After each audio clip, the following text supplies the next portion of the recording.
Welcome to Dance Specific Talks. This podcast is made for us dancers, and our goal here is to inspire dancers from all over the world to become better, both on and off the dance floor. We want to provide you with a platform where we dancers can share and learn from each other. So let me introduce to you your host for this podcast, Teaser, and remember as always, by dancers, for dancers. What's up, party people, and welcome back to another episode of your favorite podcast, Dance Specific Talks, released from Be Fit and Sensual.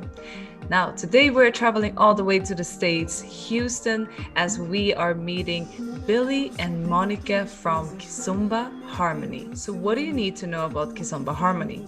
Well, they're a company that is not only teaching samba and kizomba and urban, but much more. They have an app called Kizomba to Go, and they're also doing teacher trainings. But you should also know that this couple is not only dancing instructors, they are also husband and wife, and they have just received their firstborn baby. We are going to talk with them about how they are working on creating a safe and beautiful future kizomba scene where they and their family can grow old. And we are going to ask all about it. But first, you already know what to do. Click that subscribe button, like, and don't forget to share your favorite episode so that we at BeFit Essential and Dance Specific Talks podcast can see it and know what you like and give you more of that. Now, let's get it going. Welcome to this interview, Billy and Monica. Pop, pop, pop, pop, pop, pop. Kizomba Harmony in the house. How are you guys doing? We are good. How No are you? complaints here. Cool. What city are you located in, actually? We're in Houston, Texas.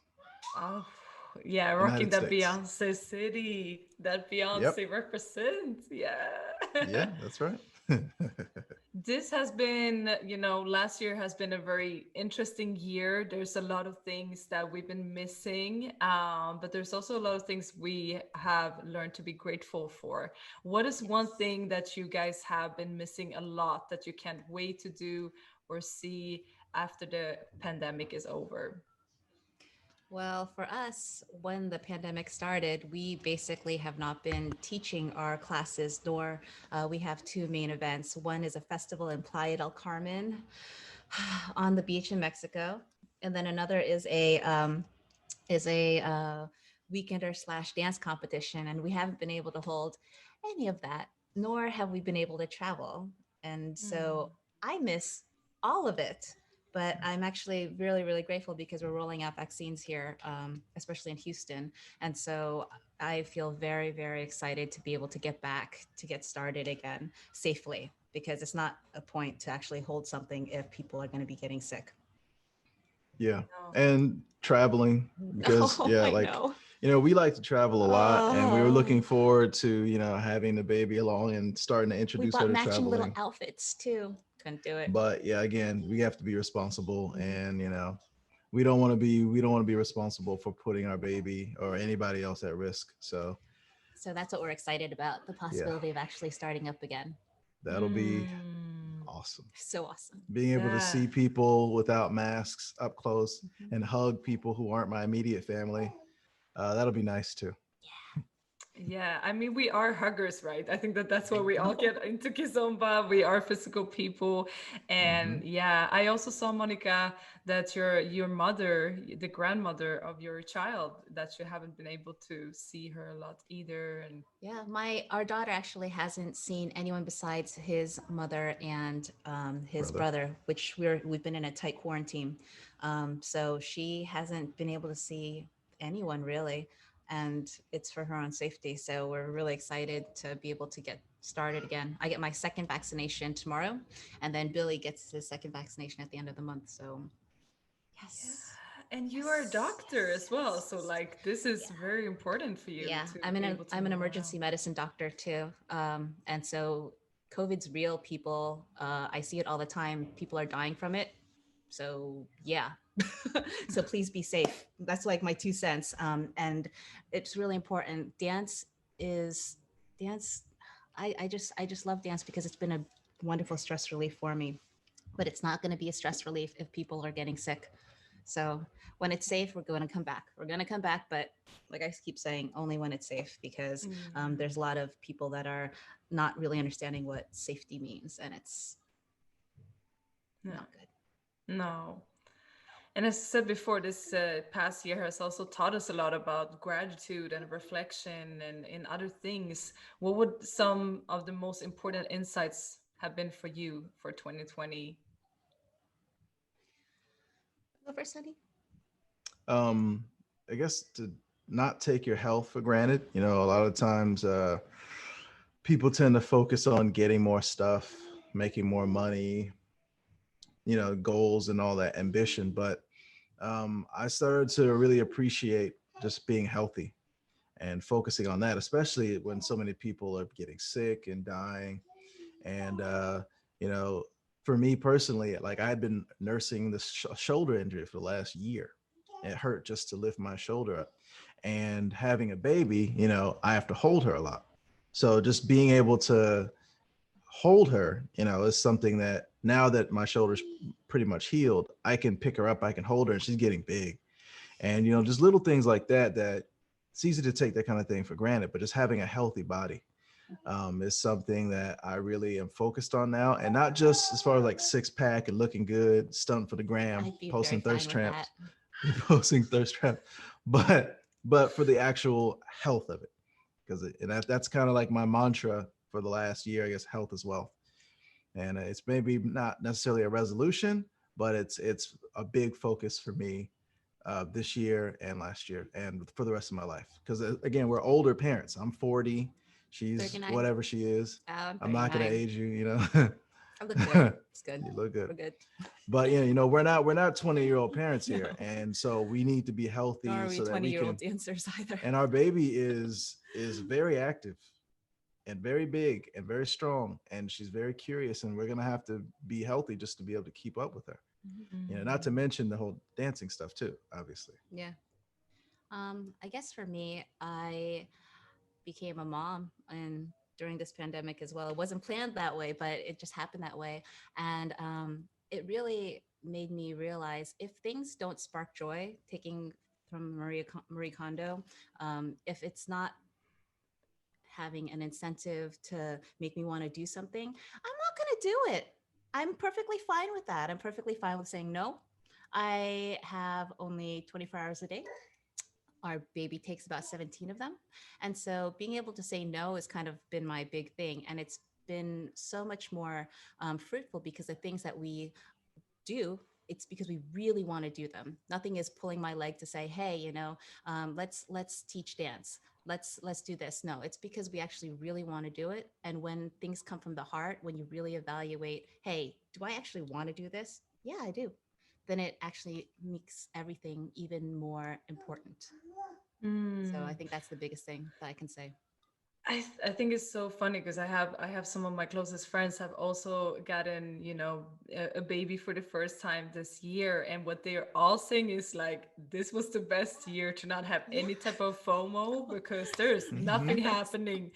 The world stopped as soon as I became parent. I didn't have to, you know, look at Instagram of all the events or nothing. No, everyone is in my baby bubble. Everyone. So Yeah, that's true too. That's true. yeah. Sweat, So sweatshirts are a fashion right now. exactly, yeah. I don't know what I'm doing. I'm like I have to keep up on the game, I think. So, I mean, you just became a mom, but you both became parents. As dancers, we are always in this constant. We need to stay in shape. We need to stay stronger, and we need to be, you know, endurant enough to keep up on festivals and stuff. How have you maintained some kind of, you know, taking care of your physical body during this year? Well, uh, I Sorry. well, you know, What when happened you're was when your wife is pregnant, you know, it can be very difficult to maintain a particularly what I call Spartan diet. Um, so So I gained a little bit of weight during Monica's pregnancy. She gained some, but of course she had the Sympathy weight. excuse. You did sympathy weight. Is that what that is? Yes, it's Yeah. sympathy I weight. call it no discipline weight. But yeah, it's very easy, especially you I guess food sometimes becomes a way to spend time together and enjoy. And And I've when you're been really into like baking and like cooking, so it hasn't really helped as much. so it was kind of tough, but lately we've been really focusing on it. And again, not just because of the visual, the superficial stuff, but because we have to if we're going to be the best parents we can be. And And not even mentioning dance, yeah. which of course we do a good amount of African dance, which requires a great deal of physical fitness. So the way that we've been doing it is one, interestingly enough, we started cooking more during the pandemic just because otherwise, I mean, ordering out all the time, it can be really expensive. And also it's hard to know what you're putting in your body because they don't usually have a list. I put this much butter, I put this much this. So we started cooking more at home and we started using like healthier substitutes, different types. Like I started using whole wheat flour, sugar substitutes. And that's helped a lot. And we have a home gym. And so we got some dumbbells and I've already had kettlebells and stuff like that and So we take bands and stuff. turns watching the baby while each other works out. Yeah, which is very helpful. Yeah. And when push comes to shove, we always have Coco Melon, which she's currently Parents, if you don't know what listening coco to. melon Yeah, is, Google it or see yeah, it on YouTube. It's like the best. get it, Ever. use it. Yeah, it's the only thing that'll keep her. Like super focused. Yeah, otherwise she'd be right here with us, Go flailing nuts. around. Yeah. She's already walking. Yeah. Yeah, so I think being disciplined and being scheduled once we got like the first few months of parenting down, um, doing that was easier, and so we've been way more healthy, and just like way more understanding of each other's time, which I think is important too. And then getting back to fitness postpartum, it's a must because your body goes through a lot during pregnancy, and just to be able to function, just I'm putting it out there, just to be able to like cough without peeing, after you have a baby. I mean, those are important things. And so just having that fitness, it's not just about dance. This is about being fit for your entire life, having a fit core, having a fit back, so that when you're, picking up your, baby that keeps on growing every single day, you're not going to throw it out. And like I said, we're not, the youngest parents, nor are we the youngest dancers. And so it's more of being in line with a healthy lifestyle, so that we'll be dancing, we'll be teaching when we're 90, Mm-hmm. because we plan to. Mm-hmm. Yeah, and talking about that, I actually don't really know. Like, I have a very funny memory of the first time that we met. If I remember correctly, it was in Belgium, in Brussels Kizomba Festival, and you guys and we met outside the train station basically. But Oh, in yes. that festival, Mm-hmm. it was a bit chaotic, but Yep. in this festival, I just remember there was some kind of gladiator theme going on, and Mhm. you guys were dressed up from toe to bottom in like 300 some kind of outfit, which was the best ever. Like I've never seen anyone go so full out, and mad respect for that because I love dressing up myself too. So I was like, these are our people, we're gonna stick with them. And yeah, every Sweden Kizomba festival since, we have seen each other and It's just been had a great. blast. Yeah. Yeah, It's man. been great.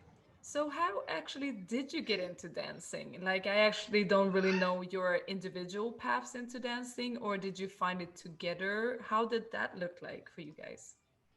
I guess I'll go You can first. go first. Yeah, you've been Okay, doing it so longer. I was in residency in for emergency medicine. It was my second year, and I was really depressed, and I was thinking of actually just quitting and opening up a gym and doing Botox, because I had been a personal trainer beforehand.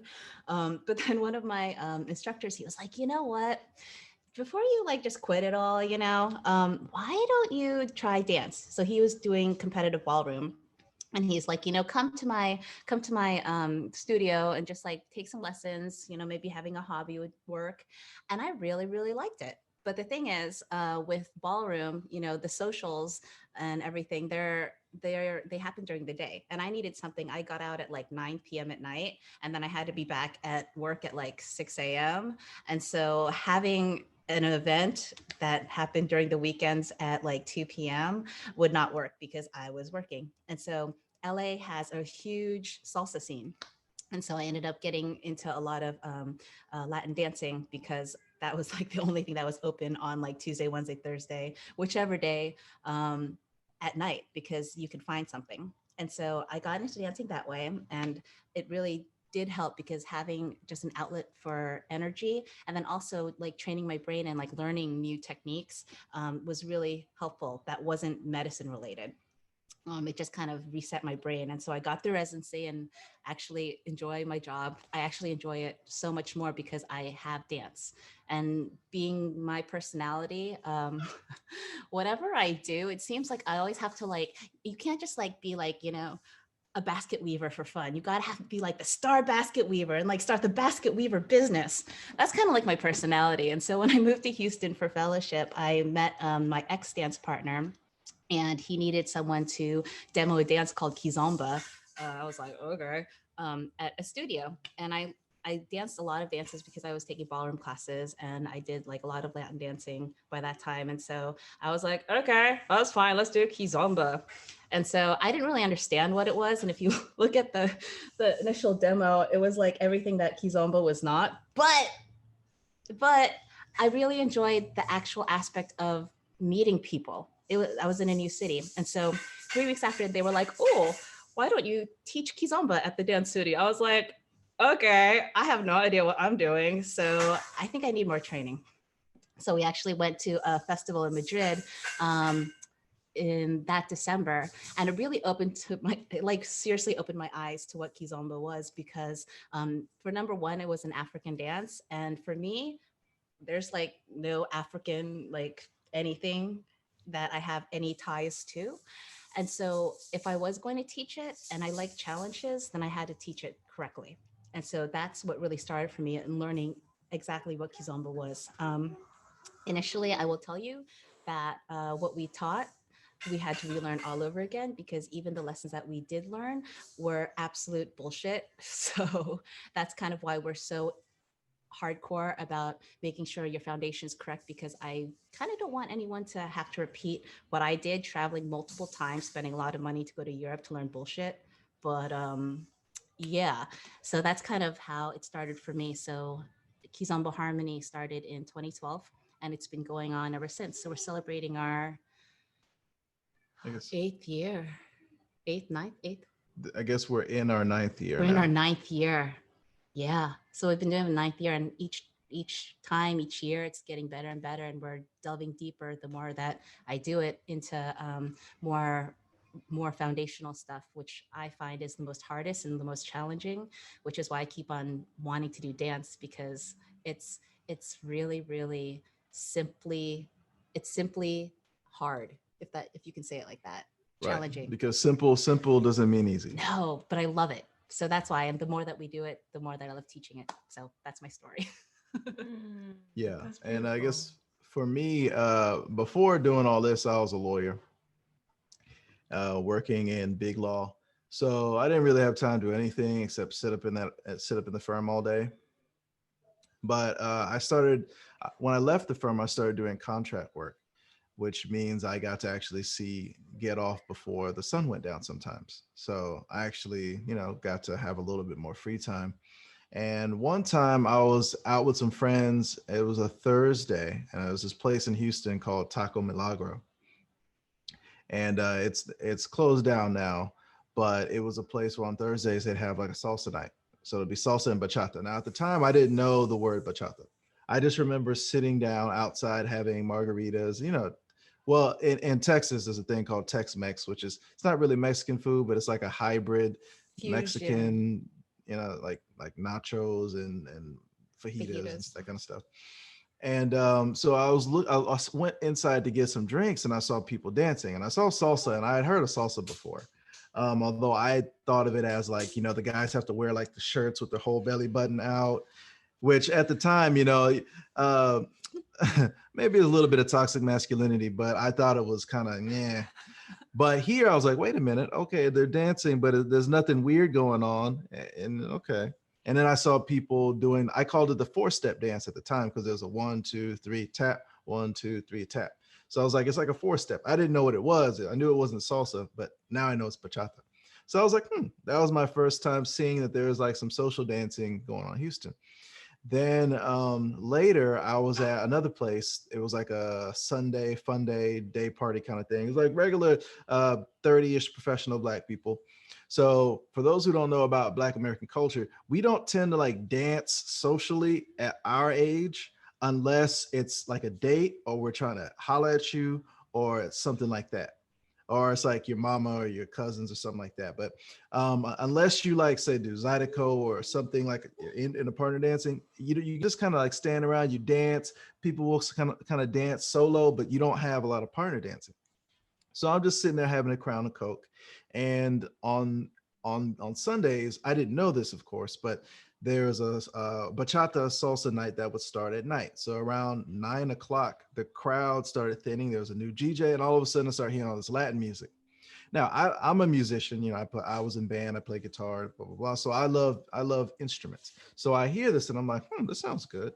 The crowd started mixing. It was like black and brown all mixing. I'm like, okay, I like this. So I'm just kind of chilling, watching, and then this girl came and grabbed me. She assumed I can dance because of one of the few stereotypes about Black men that are positive. This is one, that we can dance. I'm like, I don't know what I'm doing. She was like, you'll be able to figure it out.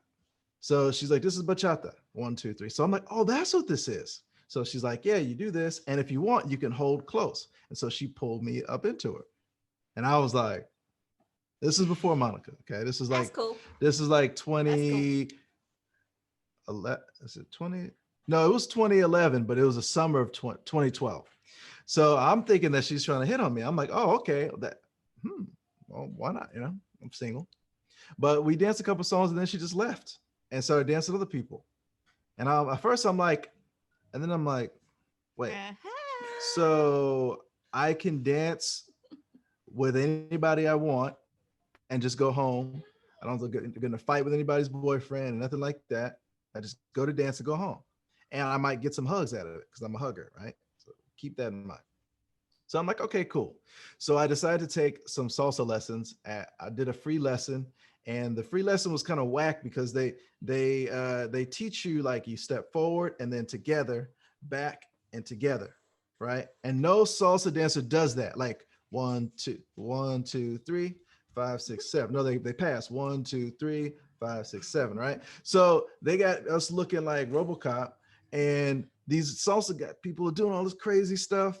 And I'm like, this is some bull, okay? So I'm like, I'm gonna take real lessons. So I go to this place, it's called SSQQ. And I expected it to be just like a whole bunch of like Latin people going crazy everywhere, like, you know, just crazy. But it was a bunch of like nerds and engineers and like, you know, regular people. And so I started taking classes there in the summer of 2012. Then that's when, right before Monica and her partner at the time did the demo, I'd seen a video of Kizomba while we were out having burgers and drinks at this place near the studio. And this guy was like, yo, you got to check out this Kizomba. And it was an Albir and Sarah video. So my eyes immediately went to Sarah Lopez, and I'm just like, whoa, Kizomba, right? Like a lot of people, that was like one of the first videos they saw. So I'm like, this Kizomba has, okay. So it's looking pretty good, right? I didn't even look at Albir. I was just staring at Sarah Lopez. So then a couple weeks later is when I see the demo. And so seeing it up close, I was like, so in bachata, you can hug. In Kizomba, it's all hug. So I was like, okay, Kizomba's my new dance. Seriously. So I was a student in the very first Kizomba Harmony class in October of 2012. And I've stuck with it since then. And like she said in the beginning, it was some bullshit. But, you know, nobody really knew what they were doing back then. But, you know, one of the reasons I stuck with Monica's class is that I started teaching by myself in 2013. And at the time, she was still trying to figure out how to lead. Like a lot of ladies who are in Kizomba who've dealt with this, when you're by yourself, there's a lot of like bias. There's a lot of struggle for female artists, especially when they're trying to teach partner dances. They don't usually get the same amount of respect. And she dealt with all that. And at the time, she was still learning how to lead because again, she found herself in a position that she didn't expect. So, learning was kind of a collaborative, like muddle through together. But I was impressed by the fact that she was really focused on really learning. And that's why even though in the beginning I was a bit annoyed because I was dancing some bullshit and we were dancing some But I Angolas and they taught were you the looking at bullshit us well, like, though. I taught the bullshit well. yeah, I don't put that on you because you taught what you knew. No, I'm really kidding. And and she made an effort to continue learning. So after about 2 years, I'll still come into class, and she wanted me to be her partner.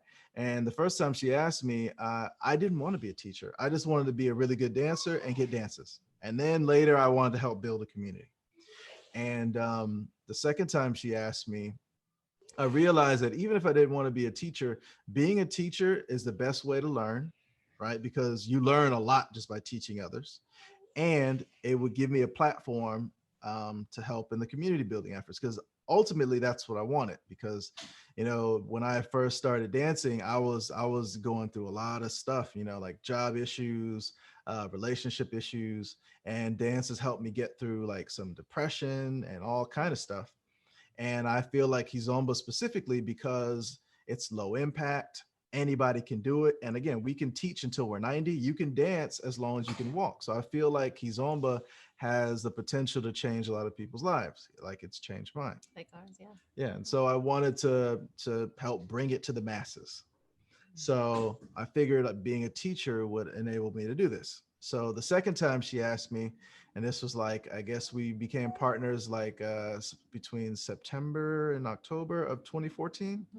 And that's when I first started teaching in September 2014, which was crazy, overwhelming, but awesome.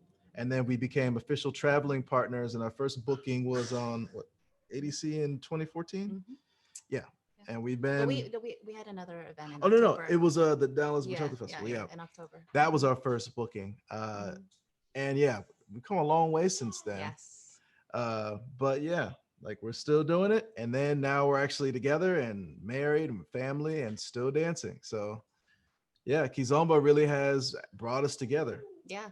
And so, yeah. And it's really, when they say dance is a lifestyle, it actually, for us, it really actually is, because it keeps us healthy. It keeps us grounded. It's a business that we do.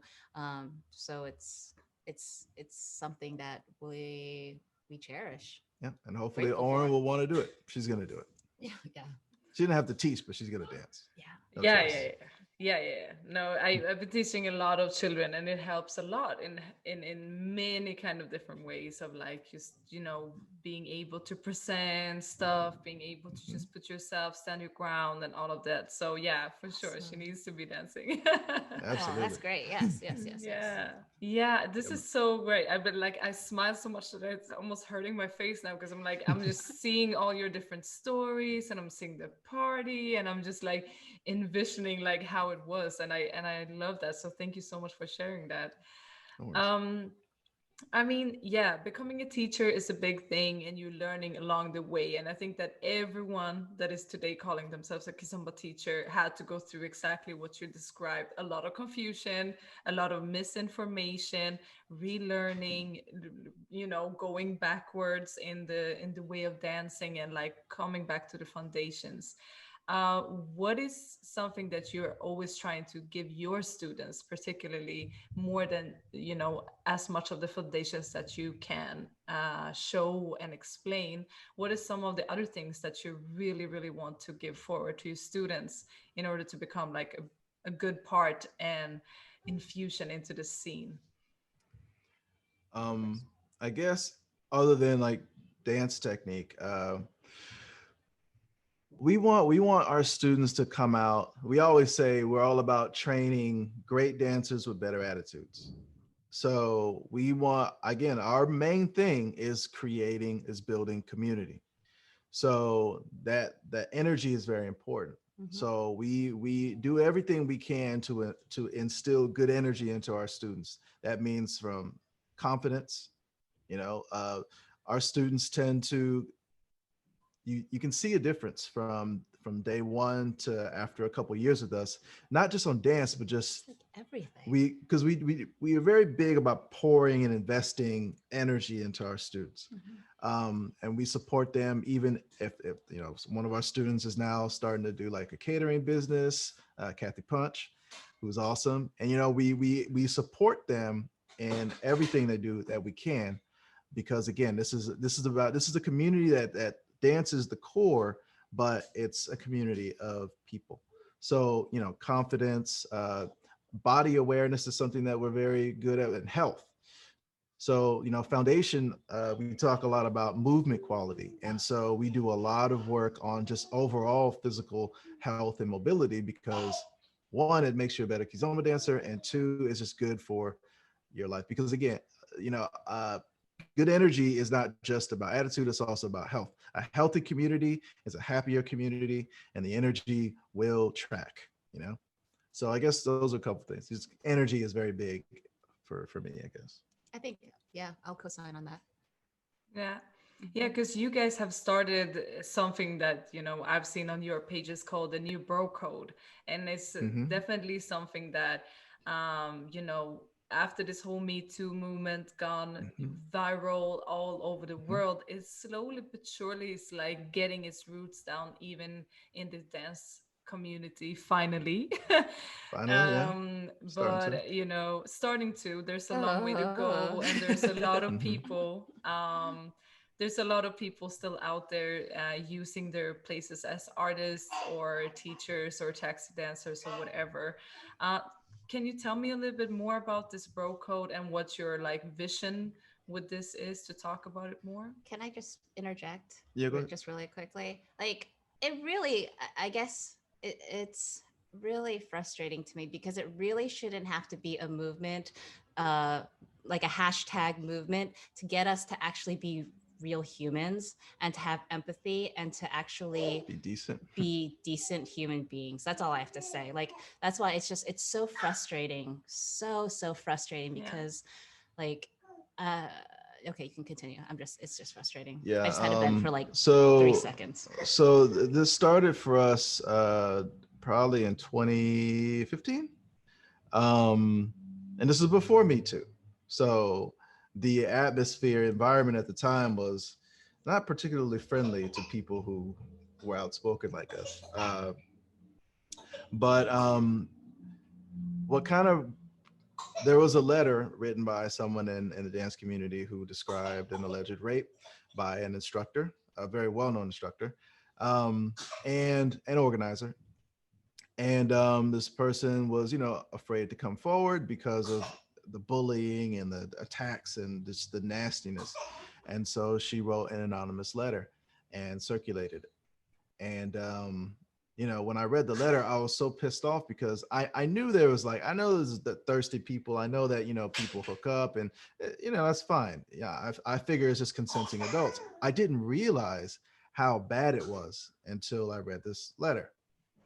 And so I became very outspoken, because again, if we're trying to build an industry and a community that's mainstream, that's serious, then we can't have this kind of foolishness. Because think about people who you want to be in the community. You want people who can invest. You want people who have good energy. These people have choices. They have choices as to what they do, right? They're not just doing dance because they can't do anything else. They'd be doing dance because they want to. And nobody's going to want to be in an environment where you're paying your money to people who are then taking advantage of you and assaulting you or harassing you. And, and people look the other way. Taking the morality and ethics and character out of it, practically nuts and bolts, bottom line, it's bad for business too, right? So yeah, we started speaking out. Now, that particular letter was someone who was very influential, and had big events and stuff like this. So when we started speaking out, we made this person feel threatened. We made all the other people feel threatened, and all the people who had been influenced or wanted to have a relationship with this predator and other predators. So we basically became public enemy number one. And so we got attacked 6 ways from Sunday. We still get, during the pandemic, it's kind of died down, but even my mother's been disrespected twice.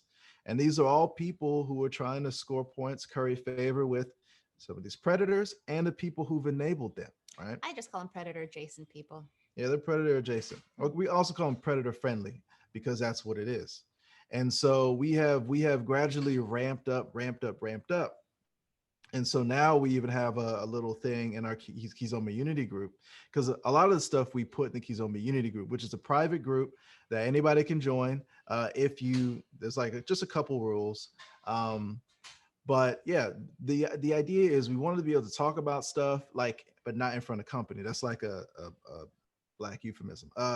Like you want to talk about stuff, but you don't want to necessarily talk about it publicly because you don't want to give the impression that this is just specific to Kizomba, right? Because we're very cognizant of presenting Kizomba in a respectful way, but we're not going to use as an excuse to look the other way like a lot of people do. Oh, you're making Kizomba look bad. No, the No. predators, the disrespectful, toxic people and their enablers, y'all are making Kizomba look bad. We're trying to do something better, right? But that's what happens. When you speak out against toxicity or negativity, people call you negative, right? It's They're starting gaslighting, it's trouble. projection, They're it's so manipulation. negative. And yeah, we were like, oh, Kizomba Harmony is so negative. Like we're negative because we're speaking out against assault, because we speak out against disrespect, because that makes us negative, right? And this is the kind of stuff that we dealt with, which is why a lot of people were quiet.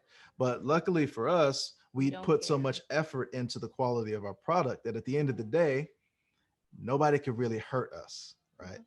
And so because we're in such a strong position, because we have our own platform, we have our own festival, our own competition, our own teacher training, we have an app, and we're about to build an online platform. We can teach everything from Kizomba, Semba, urban, African body movement.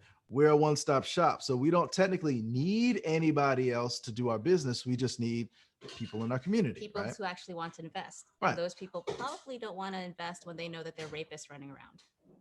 And because of this, we are not beholden to any of these people, because a lot of the predators are organizers, right? They're not just teachers, they're organizers. And the organizers have even more power because, well, right now, not as much because everything's mostly shut down, but because they are paying the bills of a lot of the dancers. And so the dancers don't want to piss off the organizers. And then the people who have fun at these events and you know, right? So I guess speaking out against somebody like that is going to make you unpopular. So a lot of people are afraid, even though, you know, nobody in our dance community is like a gangster or a thug. None of us are tough guys like that, but people are afraid of being ostracized. People are afraid of like losing their friend groups, because again, a lot of people are in dance as an escape, right? And a temporary escape is cool, but there are a lot of people who it's a permanent escape. They were living from festival to festival and that's it. And that's why a lot of people right now are hurting, because you know you can't dance, what do you got? can't hide from your life anymore. You have to deal with it. And so for a lot of people who were in this position, we became persona non grata, because again, we're threatening their good time, or we're shit rocking the boat. But the good thing that happened is we pissed off so many people that those people don't like being around us. It's beautiful. So they don't come to our events. They don't come to our classes. So, you know, one of the things we spoke out against is being choosy about who you dance with, right? Only wanting to dance with the hot young things, or, you know, the girls, the big booty, or the big this, or the young this. And we talk a lot about people who are often overlooked: beginners, older, darker, and bigger women, generally, right? And so people who are, we call them celebrities, who don't want to dance with everybody, they get pissed off. So they don't come to our events. So at our festival, everybody dances with everybody. So I don't have to like fight to undo the damage that people have done from hurting feelings, because if you don't believe in that kind of energy, then you generally don't come. And it's really helped us build our business. And that's why with all these codes, I mean, I think for our festival, jumping back before the broke code, we basically had a code of conduct at our festival where it was almost like a please don't attend if you can't do it. It was a, what do we call it? It's like the no bullshit, no BS zone. No BS we zone. call it the no BS zone. We had actually a little bowl with like little poop. It's like about 10 things. If this is what you like, don't come. If this is what you like, don't come. Please, we don't want you at our because event. Again, we're not doing this for money. We're not doing this to look cool. We could do anything we want, honestly. We're happy. We're in a relationship. We have a family. We don't need dance to We don't need Make dance us to make us feel cool. cool. We do this just because we love it, for the passion of it. And so we're not going to do it any kind of way. We're not going to kowtow, kiss ass, or be fake to No. attract people for numbers. We want quality, because we believe that, it takes longer. But when you have the quality, the quantity will come. But it's not always the reverse, right? Yeah. Sometimes when you focus on the quantity, then you have to spend a lot of time dealing with the issues that these people cause, or trying to weed people out after the fact. And I guess, like dating, right? If I'm dating, I would rather have that one person who likes me immediately than try to attract 1,000 people and then try to figure out who really likes me for me while I'm not being myself. You see what I'm saying? So being authentic is something that a lot of people are afraid to do. And I think we've done that pretty well.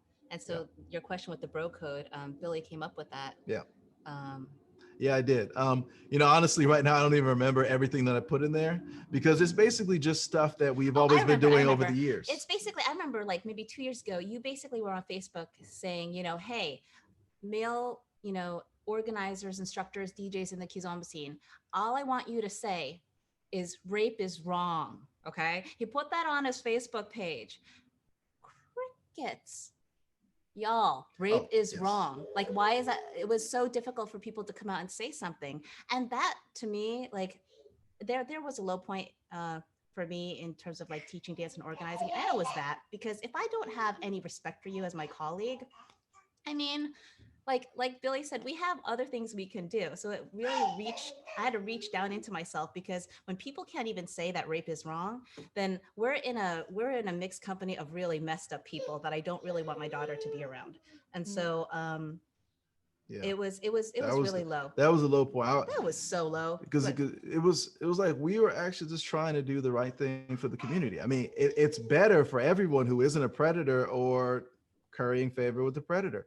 And I mean, I was like, man, I didn't realize how deep the sickness was in our community.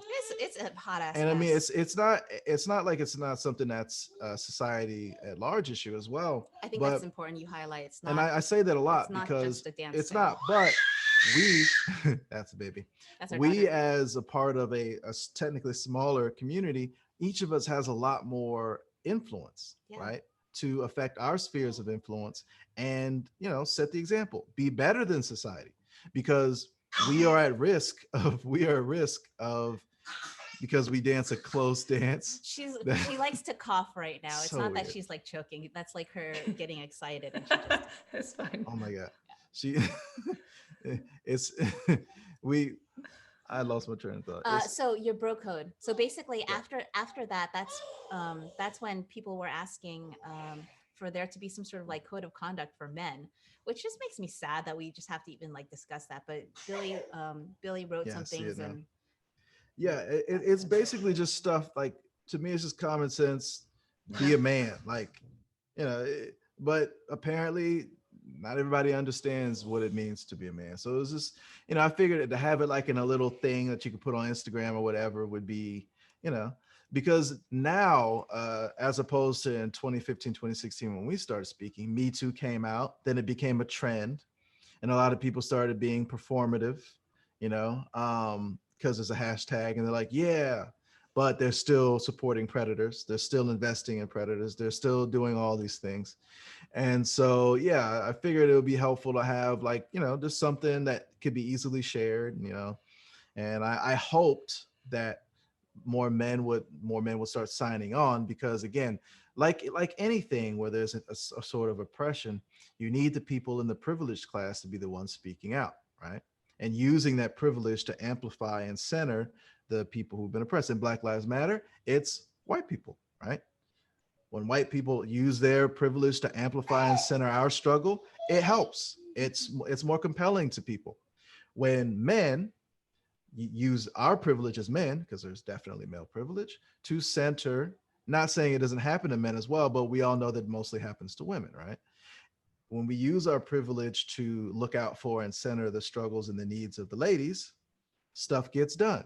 Because it's usually, women, you shouldn't wear this, or you shouldn't dress this, or you shouldn't be in this room, or you shouldn't do this. Why'd you do that? We're putting the onus on women to keep themselves safe from criminal behavior of men. Instead of saying, hey, men, Do better.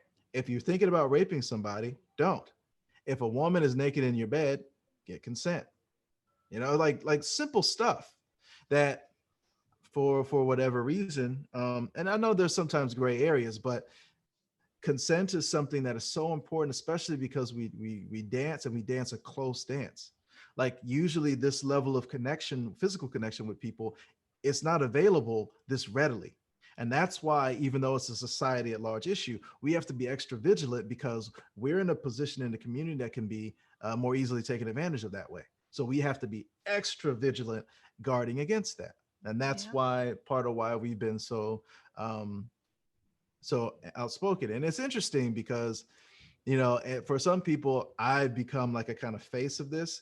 And I wasn't the first to talk about this stuff, but it's just because I'm a man. I'm a man who's an organizer and an instructor, and a black man too. And Kizomba, because black men do have a bit of privilege in Kizomba. It's one of the only places where we have it, but we do. And I use that where a lot of other folks were silent, especially back then. And Mm. so, and that's just proof that, it's important to have the people who are privileged speak up, but not to make it about them, but to center and amplify the voices of the people who are being heard. And so I really try to do that. I haven't always, I made mistakes, but I care about creating a safe space in our dance community, and in our community, it's worked. I hope that more people will take up this fight. And one of the great things about the pandemic, not saying the pandemic is great, but this extended hiatus from dance, well, from those of us who are, being careful, it's given us a time, hopefully, to reflect, to be away from that toxic cycle of constantly needing to be in this environment to, take our minds off our problems and sit back and think, is this healthy? Is this the kind of environment? Like, when we're all young, it's cool, but what about when we have families? Our daughter's coming with us whenever we travel. Do I really want her to be around creepy people? No. Do I want her to be around creeps who look the other way if a predator's around? No. Whether they're like pedophiles or not, it doesn't matter. I don't want her around that energy. And so we're even more vigilant now. Probably going to come back even more vigilant. And because, and we've always thought about this, because we always wanted to have a place, and don't get me wrong, adults are going to do what adults want to do. Consenting adults can do what they want. And there's room for grown folks' fun, even in a family friendly environment, but there has to be consent. Yeah. And in our classes, we talk about consent day one, and we use the word assault day one. We use the word assault. You can touch here and here. This is assault. Ha ha ha. But it's for assault. real. And so, we've only had a couple creepers ever come through our class, but they don't last long because, again, we create that environment, and that every class that we do, we talk about consent. Yeah. And we've had a no tolerance policy. Zero. And it doesn't matter if you're a friend, if I like you otherwise, if you're putting people, if you're a danger to people, can't support you. And I can't support anyone who hires you. Again, this has not made us very popular because, again, most of the predators are people who have influence. Otherwise, they wouldn't be successful predators. You need influence. You need power to be a good predator, right? Otherwise, you'd be gone. But most of the predators are still operating on some level, even if it's reduced level, but they're still operating, and not in our sphere of influence. But, until predators aren't operating in anyone's sphere of influence, we still have work to do. Yep. Yeah. Agreed. Yeah, it's just crazy because it's like exactly as you say, when did it become okay for it to happen within our community? Because it's just like, if a doctor would do the same, it would be on the news. So how come, we have a society where we know that this person and this organizer and this person in the taxi team, and and they are still coming back, and there's no consequences. There's like, a police report doesn't do anything to that. So yeah, that is something that we the last couple of weeks also realized how much bigger it was. One of our friends posted just a post just like you guys, like, what, enough is enough. If I find that you are a predator, and if I find out that you're friends with a predator, I will smoke you out. Like, I will not enter your events, I will not support you financially, because that seems to be the only way. That's the The only way. only. And The only way. and what happened was that, hundreds of comments later, the story started to flood in, and we had never expected the size of, group of women that have just been exposed to salsa, bachata, kizomba, people, predators in the scenes, teachers that have been grooming since teenagers, artists as festivals, volunteer trying to help out, getting caught up by, it's just, we never expected it to be that big. And the only way, we're always saying you should file a report, you should do this and that, but we are also seeing that most of those cases never lead anywhere, unfortunately. So now it's just like going on to the business part of, like, smoke these people out financially, and like making sure that people know what events not to support, what organizers not to go to, what artists in other countries doesn't know, for example in Sweden, that this organizer has, abused women. So we, as other people coming from Sweden, have to spread that to other countries, so that the artists that are getting bookings are not taking those bookings. It's just like a whole hassle, but it needs to be done, as you say, until we don't know anything else and nobody else is stepping forward. We have a lot to work to do. So I'm very, very grateful that even though you haven't been liked and you have received criticism, in the end of the day, you guys are going to be the ones coming out clean on the other side, because there will be change. They Person have so to be clean. change. Yeah. Yeah. The biggest thing we always said was, even I remember during these conversations where they like attacked us and Like- like made up stories about us. Horrible. All I said was, we sleep well at night. Do you? Right. I look in the mirror and I'm proud. My mother is proud of what we do. Yeah. It's like, so say what you want, but my mother knows everything that's going on. She's proud of me. My wife is proud of me. And I know that I'm doing the right thing for our community. And And we sleep well at night. yeah, at the end of the day, you can be popular or you can be authentic. Yeah. Right. Because I mean, if you do something great, then you're going to be popular with people who resonate with you. But if you need to be universally popular, you'll never stand for anything. There's not one person except maybe Mr. Rogers who was universally liked, who didn't stand for something. He's probably the only one I can think of right now. Before we go back into this episode, I want to take the time to shout out this episode's sponsors, Be Fit and Sensual. I have been working with Be Fit and Sensual's Dancers Bootcamp online program for a while now, and I know from first-hand experience that it works. So what is Be Fit and Sensual except worldwide coaching individually one by one? Well, it's also Dancers Bootcamp online. Now, listen up to this. Dancers Bootcamp Online is the #1 world platform for us dancers who want to train dance specific with easy follow-along videos. Not only do you have tons of workout videos inside Dancers Bootcamp Online, but you also become a part of this global movement and community with like-minded dancers whose goal is to become better each and every day. Not only do you have weekly updated schedules for the ones who want help to build their own workout routine, you also have 2 full 30-day challenges with dance-specific workouts only. Then you have different sections focused on different parts of the body. Let me tell you some examples.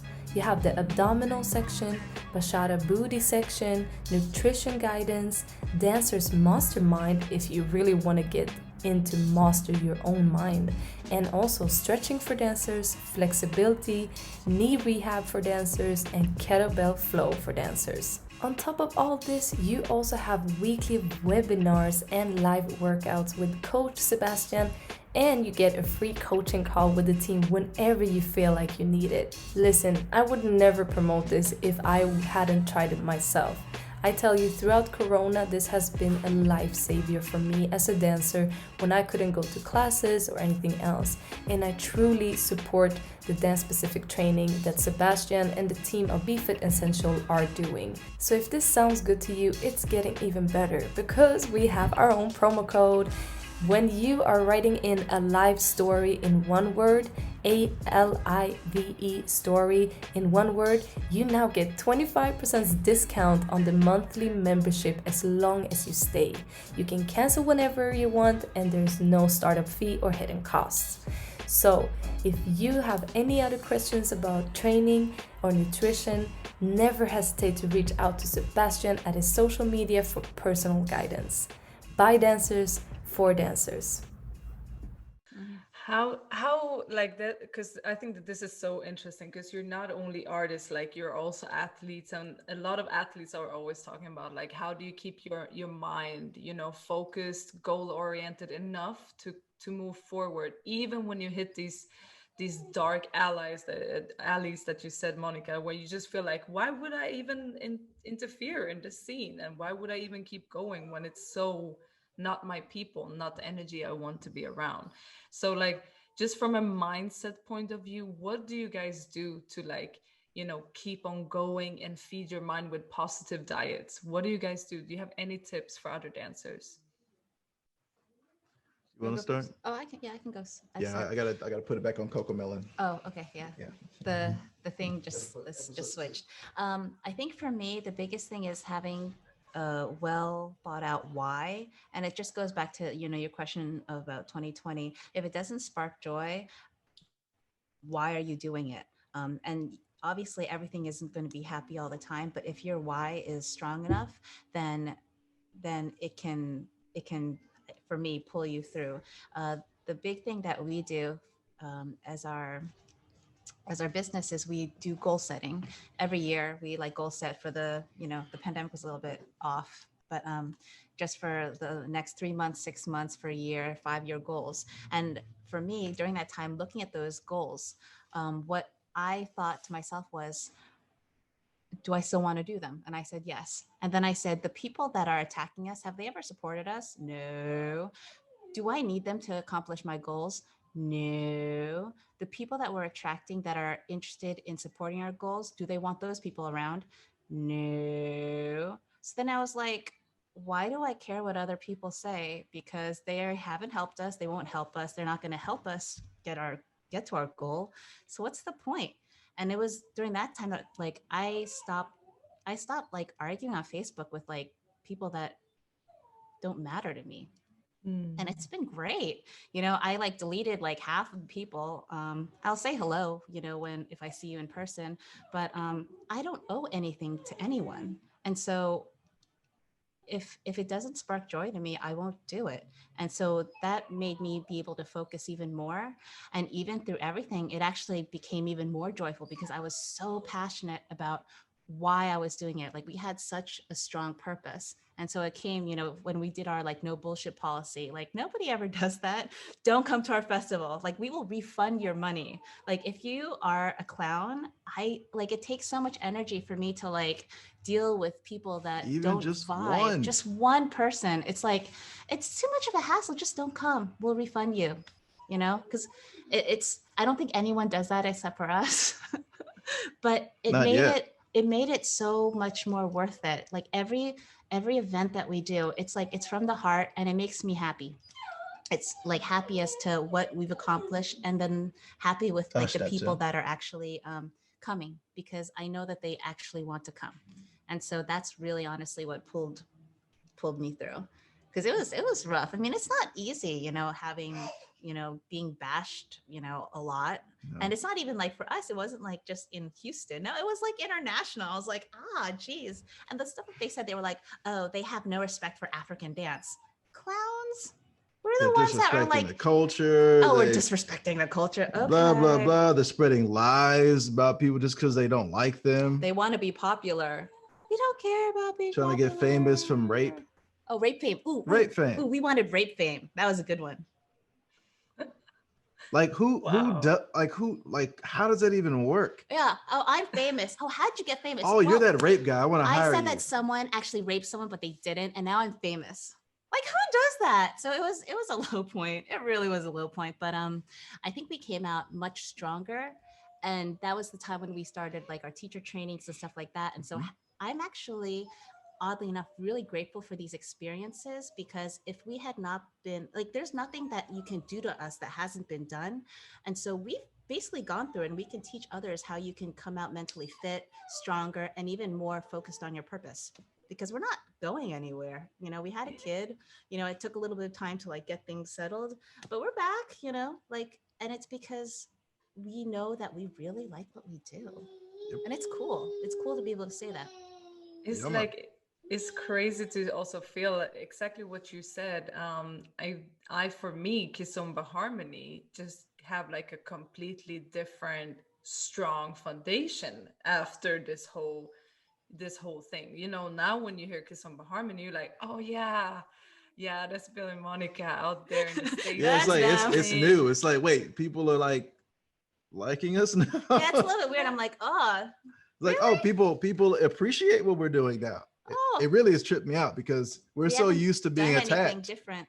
that it's like, oh, now I guess because recently some other artists were getting accused and a lot more public stuff has been coming out.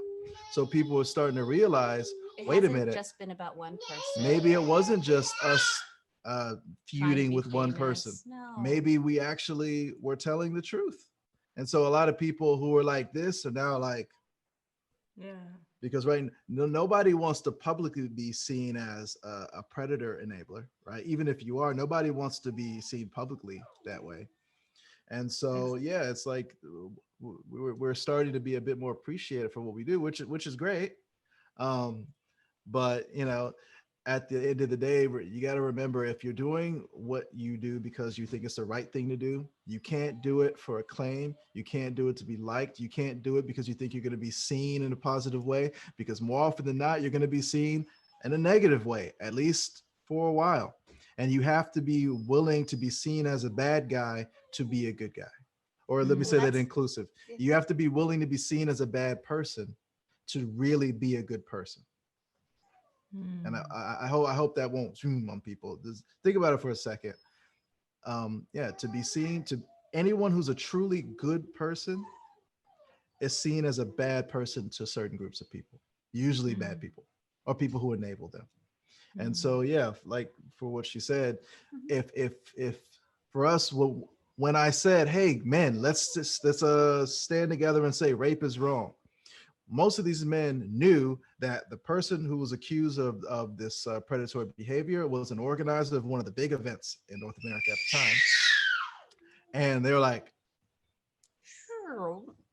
maybe like five people said something, right? Because people were afraid that it was going to hurt their bottom line or hurt their opportunities to get bookings, because we got blacklisted for a lot of organizers. Like, even though we're like the only like teacher trainers Americans who are doing what we do. But you wouldn't think that, because we got blacklisted by a lot of other organizers because they were complicit. Many Which of is them. crazy. I know when we went to England, there was like, actually we taught in England, they like had It was a one of the thread. one of our friends told us there was a thread started saying, don't hire us Don't hire because of blah Kizomba blah blah. Harmony in the United Kingdom. Yeah. We were like, wow, we're kind of Yeah, it famous. was like, is it like that? All I right. mean, don't get me wrong. I mean, we speak out against, but we don't spend our time in everybody's inboxes trying to take people down. It was never about that. It was about creating a safe space. In order to do that, you have to speak out and create consequences for bad actors. Because if there are no consequences, nothing changes, It's right? just thoughts and Hmm. prayers. Yeah, it's thoughts and prayers. Like, there has to be teeth, Mhm. and we provide teeth. Now, one of the things we did recently, which got me a little bit of people were pissed off at me, is we created a list, a predator friendly event list in Mhm. Kizomba Unity. And so, and we have a standard credible firsthand accounts. Right. Okay. So if someone comes to us and shares their story with us, we will believe you. We choose to believe survivors and victims because it's usually the opposite, right? So if you come to us, then we will take it seriously. And unless there's something fishy going on, which in our case, nobody's ever come to us with anything fishy, then we will, if you organize an event, we will put that event on this list. If an event hires you, first we will talk to the organizer. yes, because it has to be knowingly. Yeah. Mm-hmm. It's like it wouldn't be fair to just put an organizer out there if they didn't know. Yeah. But for But a if lot you of, willingly know, because at this point, most organizers know, especially now, people know, because people have been talking a lot more now. So if you choose to work with these people, cool. And it's based on the information we have. So we can't just put stuff that we don't have firsthand accounts, but we will put it, and we'll put the name of the event now. Before we just put the cities, because we wanted to try to give people a chance to do the right thing on their own. Now, city. name, you mean? And name. Yeah. Sorry. Name of the event. Be mad, be mad. Because at the end of the day, I don't care about being popular with bad people or people who enable them. I care about creating a community, because again, if we don't do this, there will be no Kizomba. Kizomba will just be the Palops doing their own Palop thing, which has nothing to do with what we're doing, right? Because they're always going to dance because it's just cultural thing for them.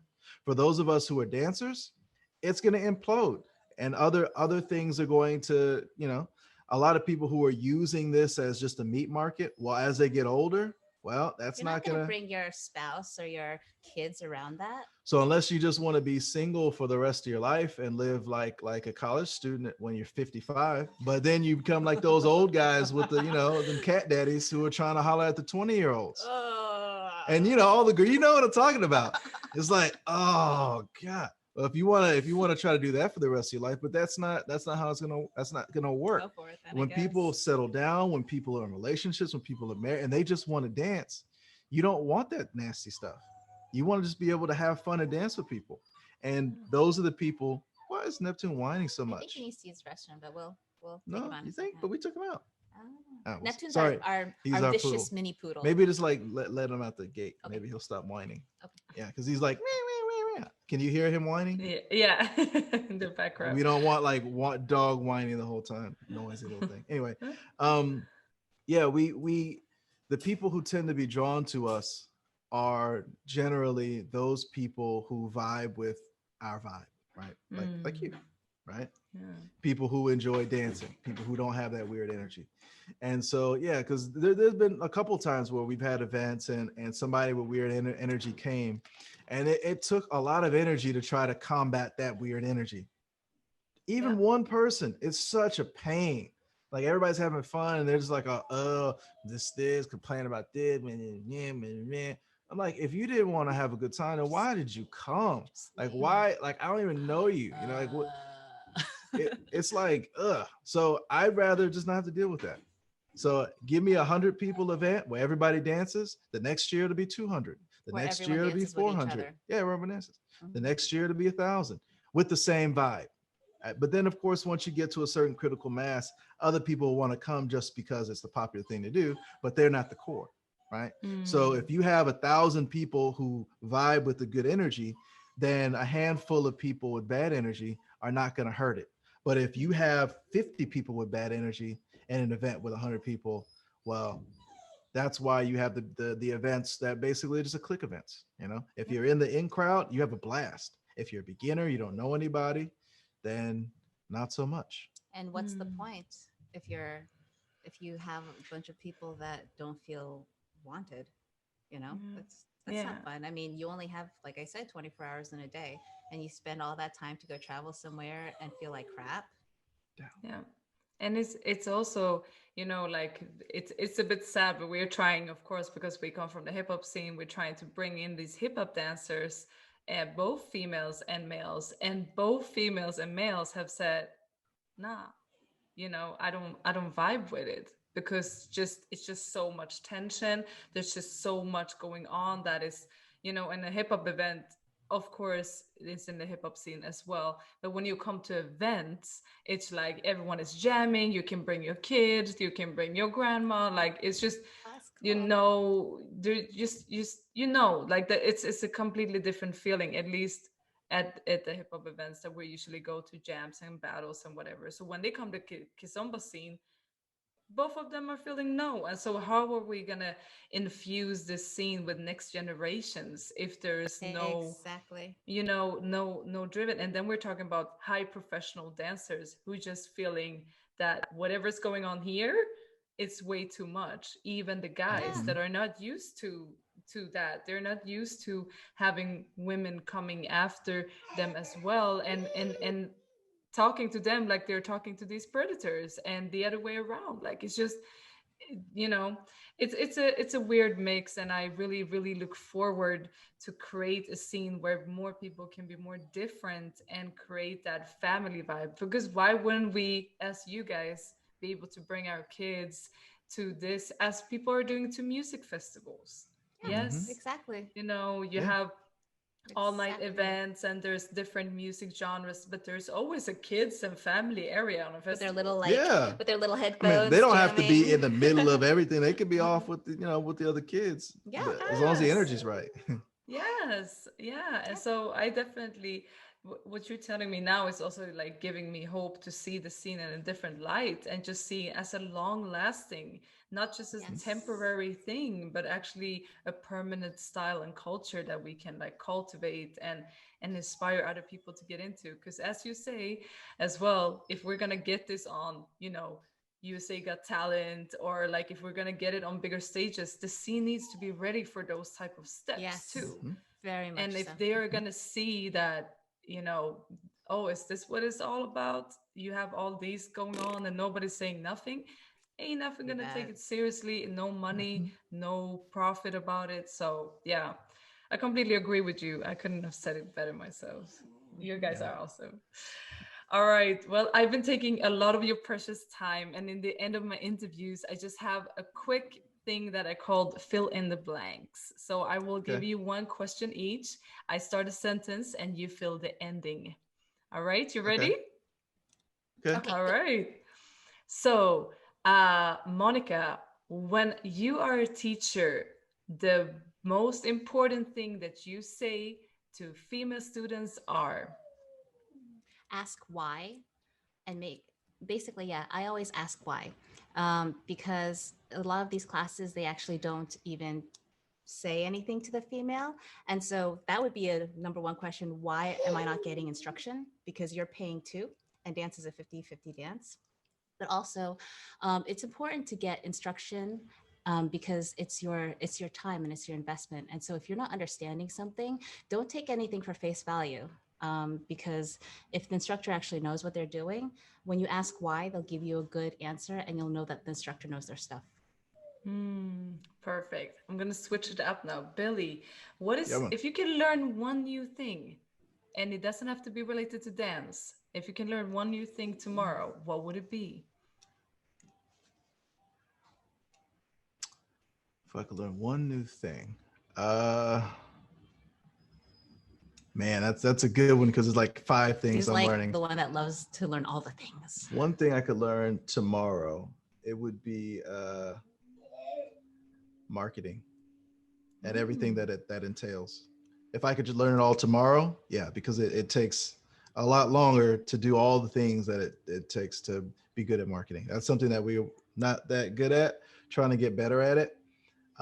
We've always been focused on product development, but the marketing aspect is important as well, especially since we often say most of the people who are going to be dancing in our community are not dancing right now. And I'm not saying because of the pandemic, it's because they haven't been introduced yet. And that's Mm. always our mindset, our growth mindset. So we don't really, like, if people who are dancing now don't vibe with what we're doing, we don't care because you're not our audience, you're not our target. We're trying to target new people as well who are going to come and be a part of what we do. And then people who are dancing who vibe are always welcome too. But the community building, we have to actually build that community. So marketing is a big part of that. So Mm. yeah, marketing sometimes, sometimes marketing can It be can have a negative rap, like, but and when I say marketing, I don't mean like the regular marketing, which is just, uh, sex sells kind of stuff. I'm talking about marketing that's going to attract the kind of students and people we want, who are going to appreciate what we do instead of just coming in and expecting to do 18 million tricks in the beginning. while they're twisting every girl's arm and breaking their And backs and making them want to, being stiff, no movement. We want people to come in who are going to appreciate the fact that foundation is important and it takes time, who can be patient. But the way we market the dance has to be, if we do, that's why we don't do a whole lot of videos with a whole bunch of tricks. It's not that we can't do them.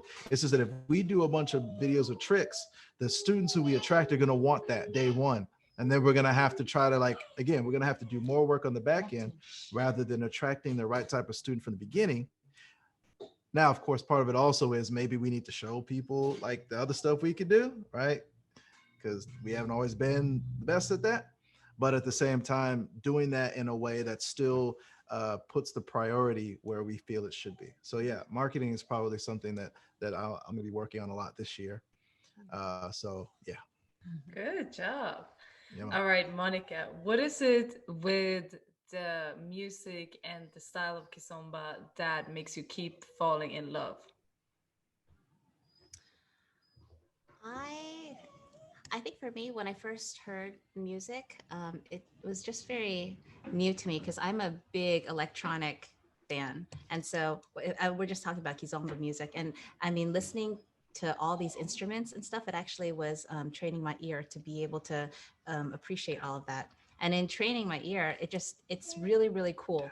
Like listening to music to appreciate music, because I used to play piano, I played oboe, but then all of a sudden I just kind of just only listen to electronic music. And so Kizomba, the music, it just really opened up everything.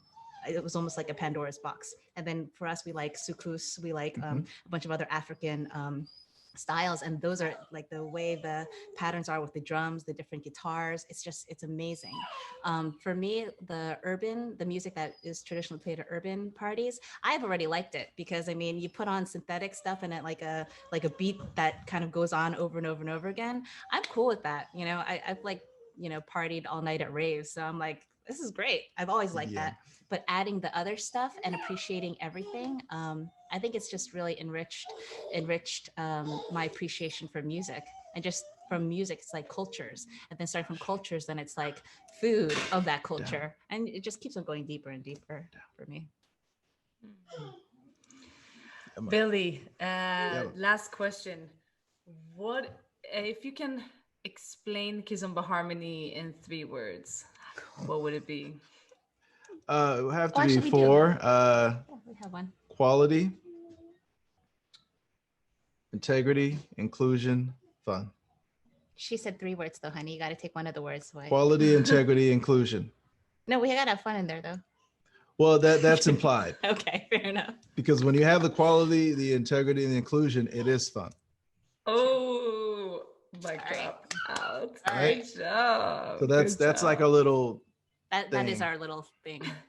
Because it helps to keep in like is and we even wrote a manifesto and stuff. I got to go back and update it with our little words, but we have our vision that we set like in 2014, and we are very careful to try to make sure that everything that we do and all the little pieces that we do, from our festival, our competition, our classes, our teacher training, our DJ training, because a DJ trainer now, everything that we do is in line with our vision, because that way you're not like going, because if you have, and that's a problem, when you have no vision, it's easy to fall in with whatever's popular at the moment, whoever's popular at the moment. It's easy to be blown in the fickle winds of what's popular or trendy. Whereas when you have that solid foundation, because it's not just dance, when you have that foundation, you're a castle on the rock. The wind can do whatever, you're there. The waves can crash whatever, you're still there doing what you need to do. And so we're very big on making sure that everything we do jives with that vision. Quality, integrity, inclusion.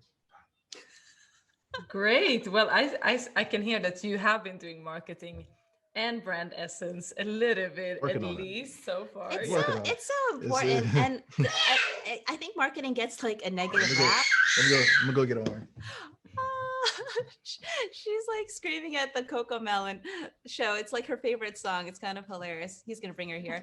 But I feel like people give marketing a bad rap, but really, not only is it important to actually have a good product, but you have to market the product. And at the end of the day, dance, if you do it, like really, really do it, it's a business too. And so I'm glad that he's interested in the whole marketing thing. because I'm not really good at it whatsoever. It's important. Well, Right, baby? that's the next generation right there. Right there. Next generation of Kizomba The Harmony. next dancer. She has her own little shirt too. That's Oh, great. that's Get so it. nice. No, she wants. Oh, I'm not the mama, so whatever. I am the mama. I'm not jealous. But we can't wait for you to meet her too. Yeah, it's gonna be great. Hey, Oh, baby. That's Oren, everybody. Oren Ray Miles. Meet oh, Oren. beautiful. Thank you. All right, guys. Well, I always, in the end of my interviews, I always give the mic to my wonderful guests. Where can we find you? Is there anyone you want to love bomb? Is there any projects that we should look out for? The mic is yours. You can find us on pretty much all media at Kizomba Harmony, KizombaHarmony.com, Kizomba Harmony on Facebook, Instagram, Twitter. Is there another one? The Gram? I mentioned Instagram? Mhm. Yes. And Neptune, hush. It's our dog. He's such a little, he wants to attention. be part. Yeah, he wants to be a part.